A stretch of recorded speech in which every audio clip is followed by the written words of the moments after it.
Pai, obrigado por essa tarde, Senhor. Desejamos consagrar esse tempo na Tua presença, Papai. Nós te convidamos para estar conosco. Espírito Santo, és bem-vindo no nosso meio.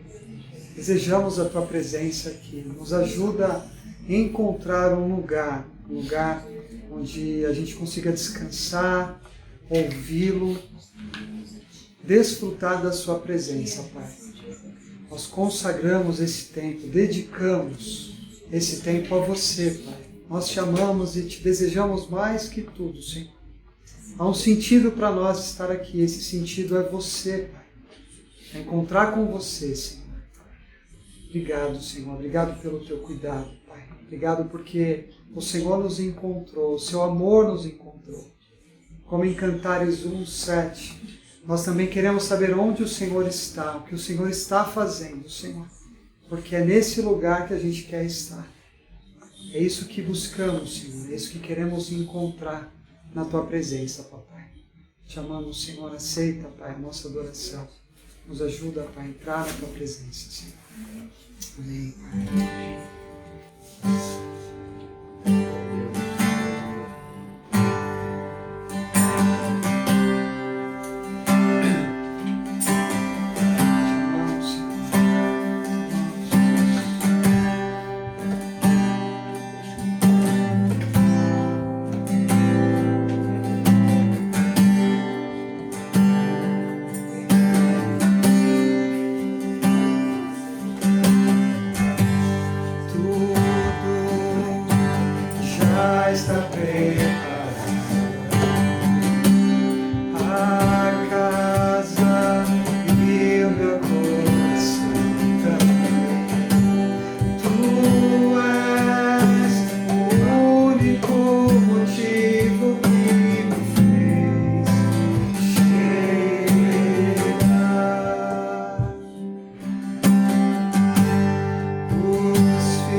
Ele permitiu que tirassem a sua vida.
morte não o parou.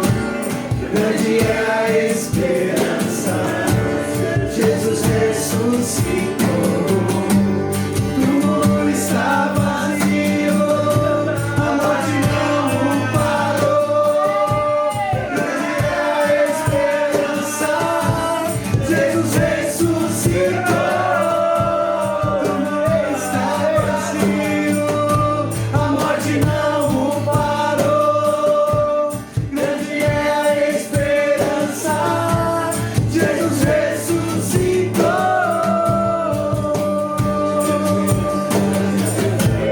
Jesus triunfou. Jesus triunfou. Jesus triunfou.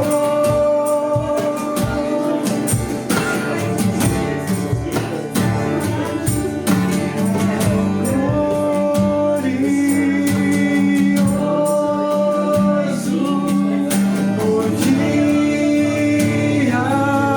que esmagou a morte e suas palavras foram seladas. Oh, Jesus,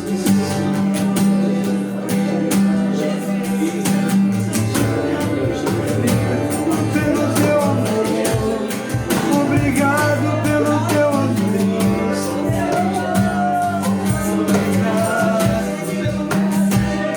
Me amou, incondicionalmente nos amou.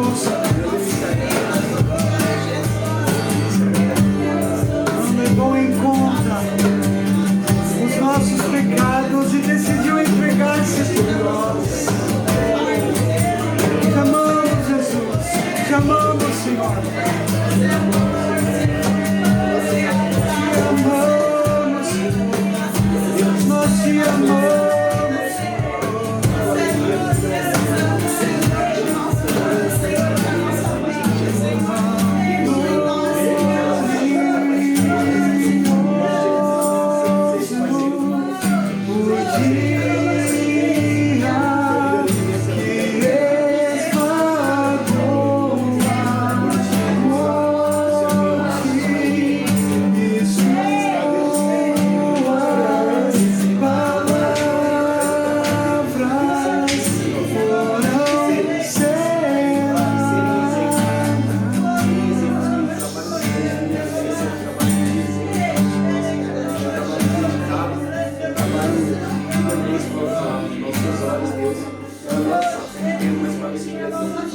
Abençoa esse filho, abençoa a família dele, Senhor, em nome de Jesus.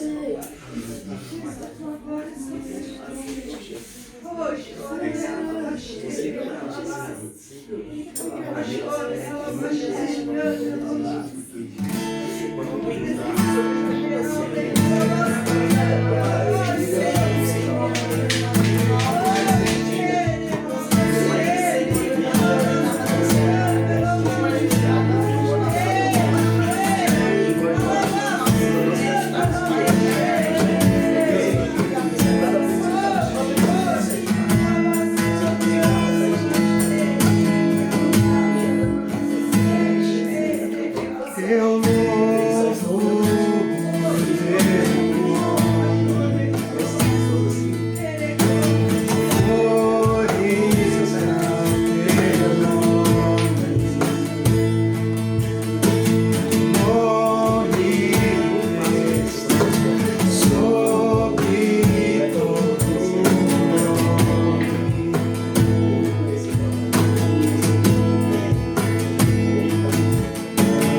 Oh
sempre me encontra, sempre me encontra,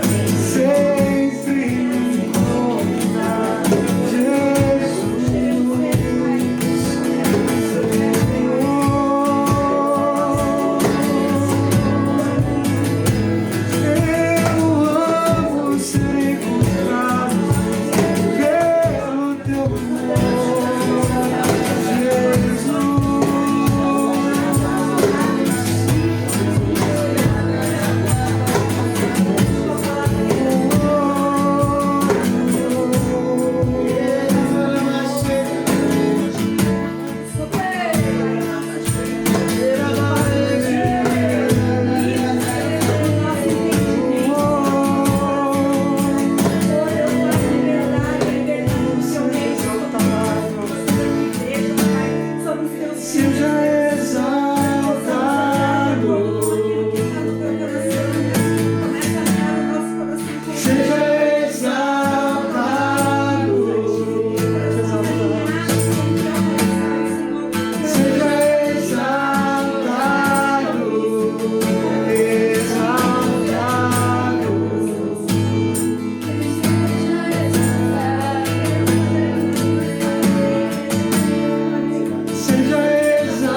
consegue me ouvir? Porque sem voz.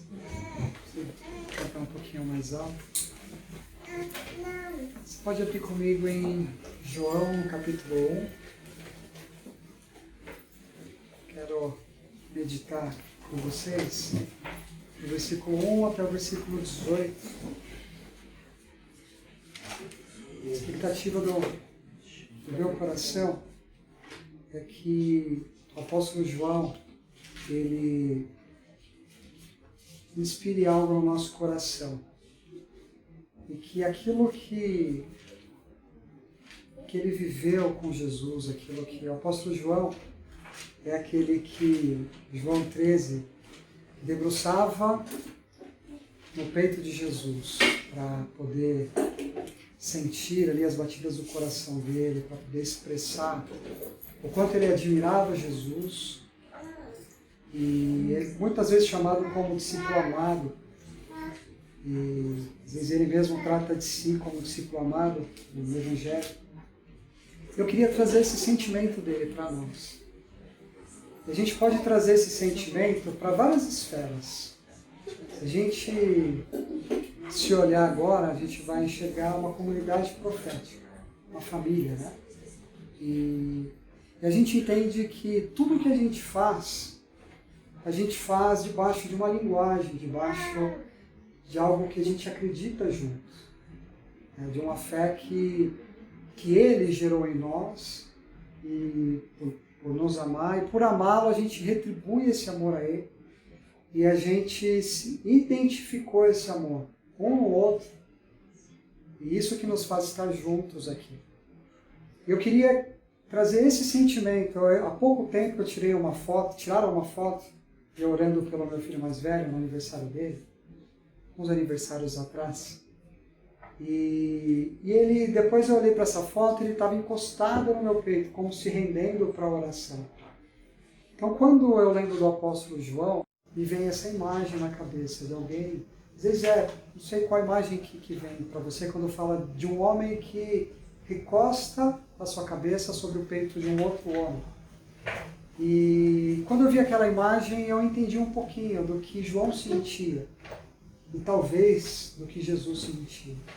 Aquela troca de respeito, uma troca de um coração que aguarda algo de um Senhor, de um amado, e do outro lado alguém que, por tanto amar, ele aceita aquela submissão e deseja com todo o coração que dele saia uma virtude, que dele saia algo para retribuir aquele afeto, aquela devoção. Então eu queria construir algo a partir de João com esse pano de fundo, com essa cena. A cena de João debruçado sobre o peito de Jesus. E ele fala assim, ele começa o evangelho dele dizendo assim: no princípio era aquele que é a palavra. Ele estava com Deus e era Deus. Ele estava com Deus no princípio. Todas as coisas foram feitas por intermédio dele. Sem ele, nada do que existe teria sido feito. Nele estava a vida, e esta era a luz dos homens. A luz brilha nas trevas, e as trevas não a derrotaram. Surgiu um homem enviado por Deus, chamado João. Ele veio como testemunha para testificar acerca da luz, a fim de que por meio dele todos os homens crescem. Ele próprio não era luz, mas veio como testemunha da luz. Estava chegando ao mundo a verdadeira luz que ilumina todos os homens. Versículo 10.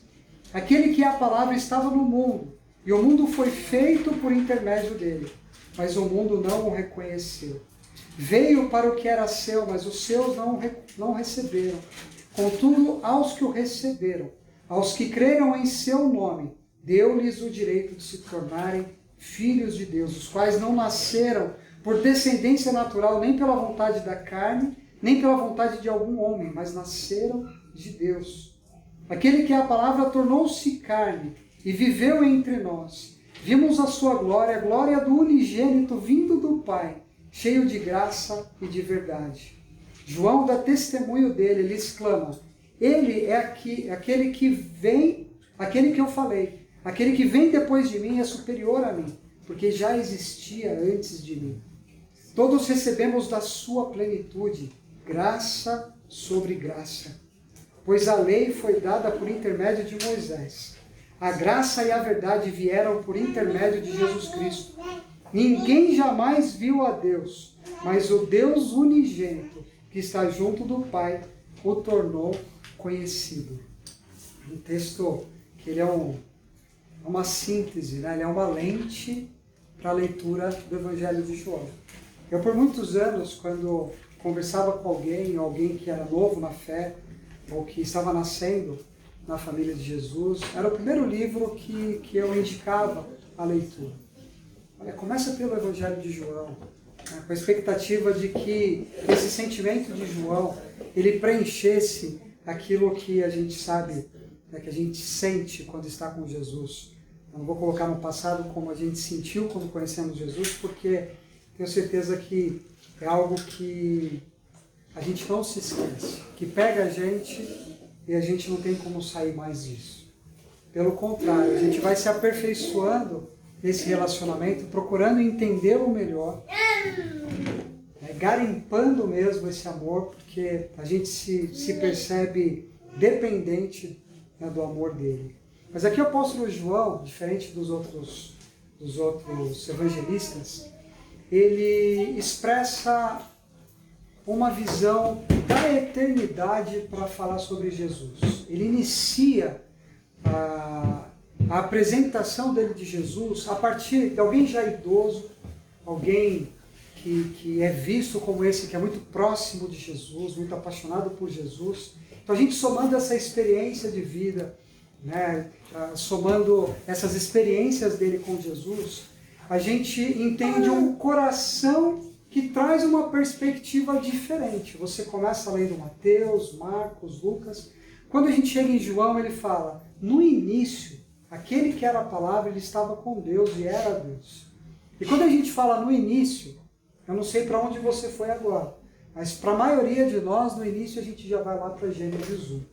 Não tem outra conexão. Quando o apóstolo João ele usa essa palavra, automaticamente, para aqueles que já conhecem a história bíblica, já é levado para Gênesis. Então aqui a gente já tira uma lição do apóstolo João, que é uma conexão com a história de Deus. Ele já apresenta Jesus como alguém que é o ápice, ele é aquele que estava aguardando o apogeu no momento histórico para algo sobrenatural, e esse tempo tem uma conexão com o início de todas as coisas. E ele fala que ele estava lá, ele participou de todas as coisas. Então, é um texto que nos conecta com a nossa família, é um texto que nos conecta com a nossa história. Quando a gente lê a história bíblica, a gente enxerga nela a nossa própria história.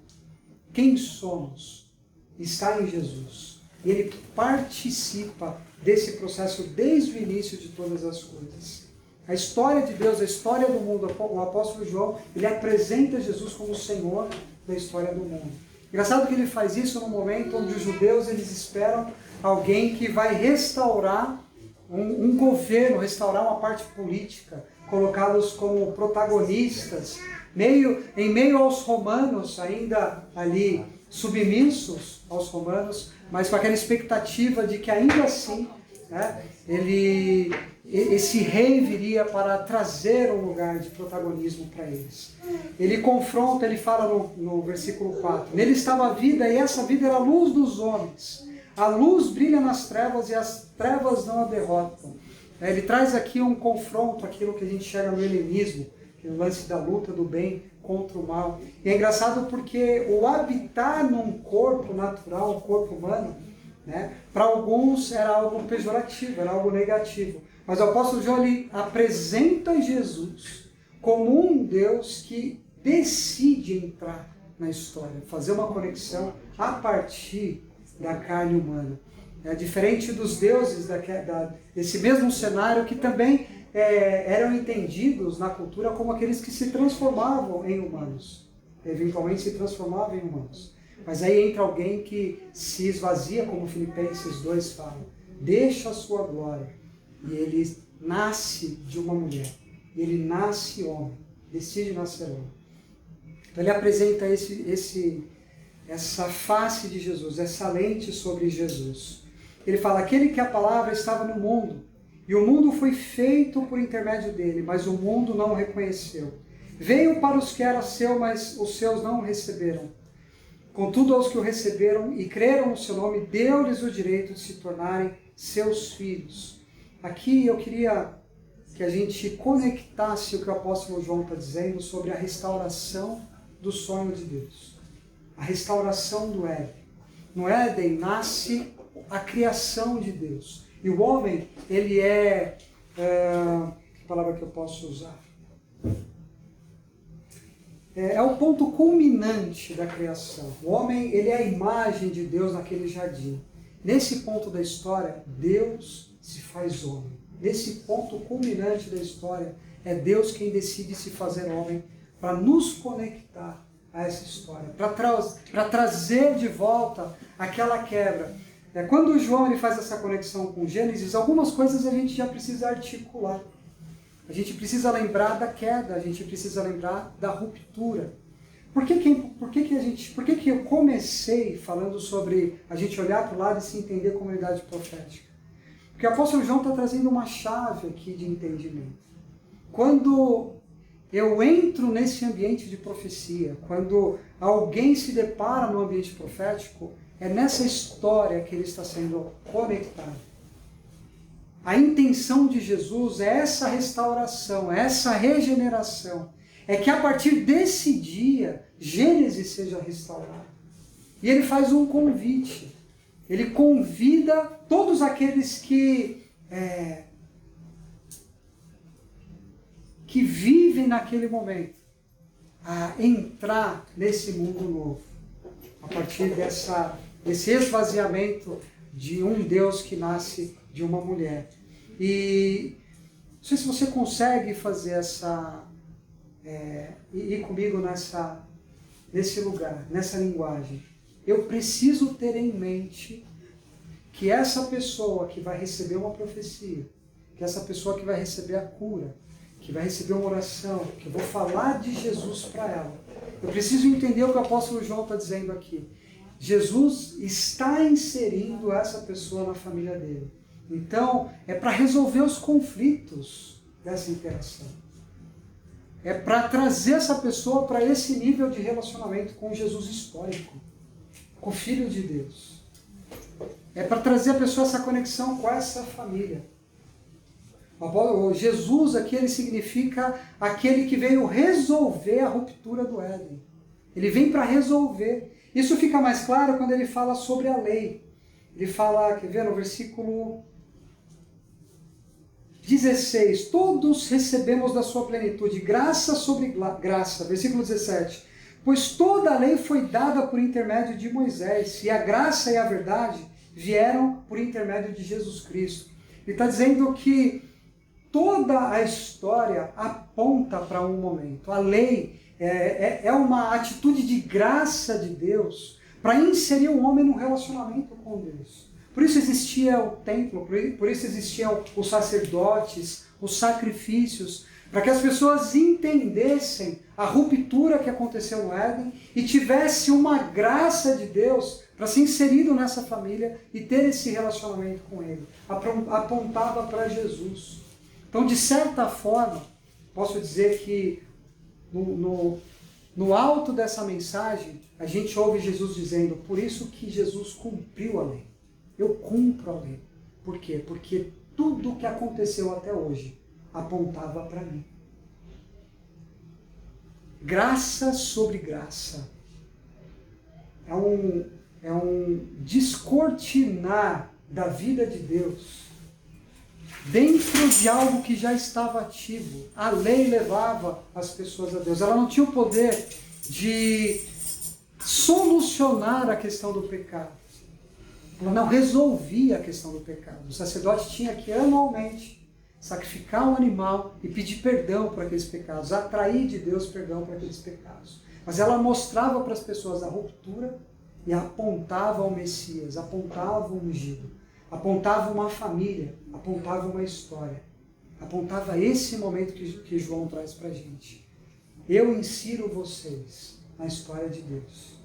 E aí a gente pode lembrar da parábola das ovelhas, E a gente, de uma forma muito romântica, a gente vê Jesus falando que ele é o bom pastor, aquele que vai atrás da ovelha perdida.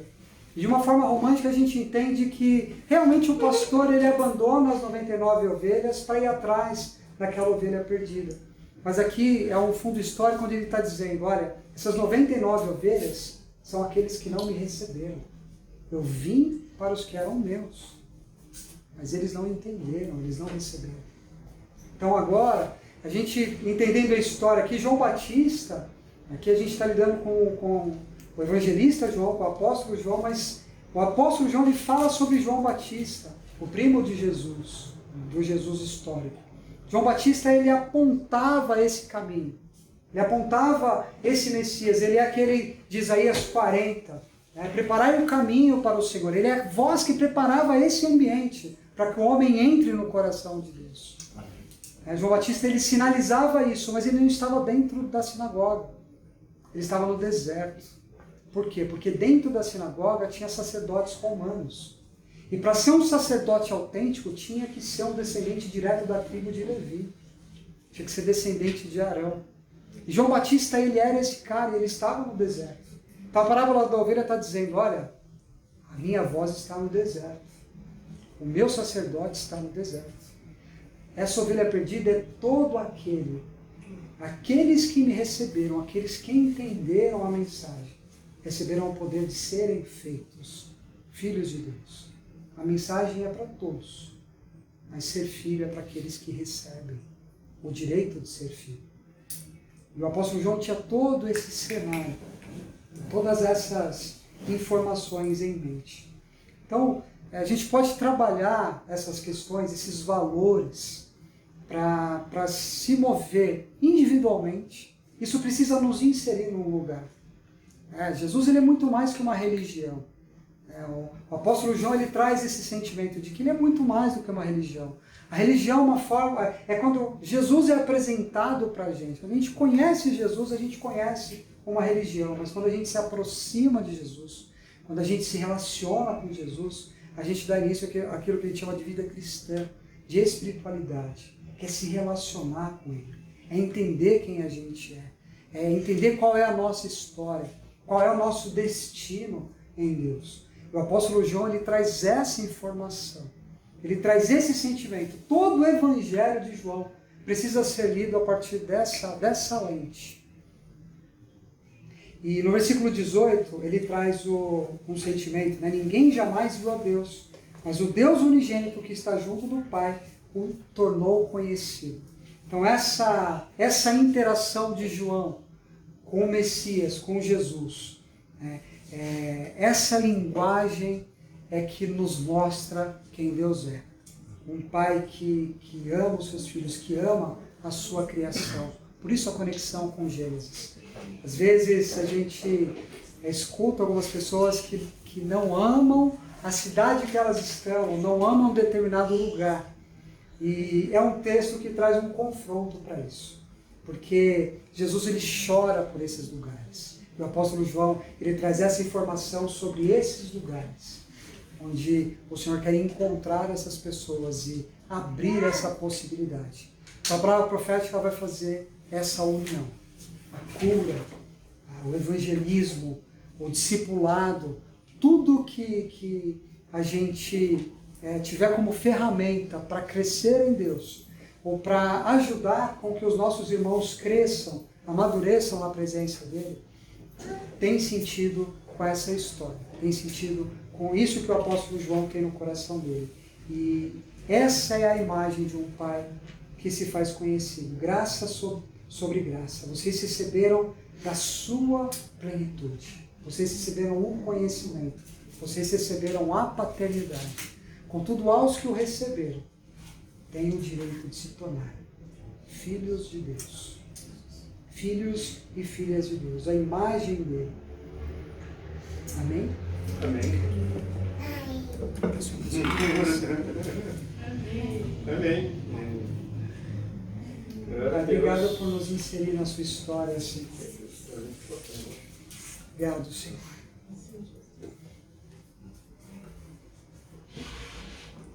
Obrigado, Pai, porque o Senhor decidiu se esvaziar da sua grandeza, da sua beleza, Pai, de tudo aquilo que envolve o lugar onde o Senhor está, para nascer de uma jovem. E é difícil para nós entender o que aquela jovem sentia quando te carregava no colo dela, o que aquele primo João Batista sentia quando brincava com você, porque ainda no ventre, quando ele te viu pela primeira vez, te viu de forma figurada, quando ele esteve no mesmo ambiente que você estava, ainda no ventre, ele se agitou por te reconhecer, Pai. Essa é a nossa história, Senhor. Esse é o Deus que nos insere nisso. Não precisamos pensar essas coisas de forma racional. Nós queremos nos entregar a essa história, Senhor. Nos entregar a esse lugar. Que o Senhor abra essa janela para nós, Pai, nesse início de noite. Aumenta, Senhor, a nossa percepção dessa eternidade, Senhor. Daquilo que é muito maior que uma religião. Muito maior do que se encontrar. É ser encontrado por você, Senhor. É entender a sua eternidade, a sua grandeza, Pai. Entender que o Senhor nos insere por amor nesses lugares, Pai. Obrigado, Senhor, porque o apóstolo João pode expressar essas verdades para nós e fazer essa conexão da nossa vida com a sua história. Obrigado porque ele alinha a nossa linguagem com a linguagem bíblica, Pai. Nos ensinando que Jesus, ele é a porta, ele é o caminho, ele é aquele que nos insere nos cuidados do Pai, na presença do Pai. Te amamos, Senhor. Te amamos, Jesus.